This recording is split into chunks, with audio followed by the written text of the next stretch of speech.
మీరు ఆల్రెడీ ఈ ఎన్నికల్లోపు బీసీ రిజర్వేషన్లు అమలు కావనే దాదాపుగా నిర్ణయం చేశారు. అయితే ఈ ప్రభుత్వంలో గానీ, ఇంకా 5 ఏళ్లకు గానీ బీసీలకు రిజర్వేషన్లు అమలయ్యే అవకాశం ఉన్నదా? 100% ఉన్నది. కొంచెం తప్పులను సరిదిద్దుకొని ఒక 2 నెలలు ఇదంతా సెటరేట్ చేస్తే Telangana become a role model to the entire nation. ఇంతకాలం తమిళనాడు గురించి చెప్పినాం. తమిళనాడులో విద్యా ఉద్యోగ రంగాల్లోనే 69% రిజర్వేషన్లు.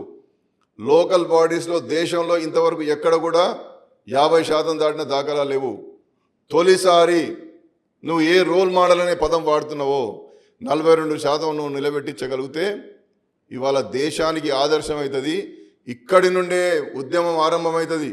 రేపు రాహుల్ గాంధీ ప్రధానమంత్రికి నాంది ప్రస్తావన తెలంగాణ కాబోతున్నది. రాజకీయ విశ్లేషకులు, విజ్ఞానం ఉన్న వాళ్ళు ఎవరైనా జ్ఞాపకం దీన్ని అవగాహన చేసుకోవాలి. ఒకవేళ కనుక నువ్వు కథం పట్టిస్తే ఇంకా రాహుల్ గాంధీ లైఫ్లో ప్రధానమంత్రి కాడు, కాంగ్రెస్ పార్టీ కథం అయిపోతుంది.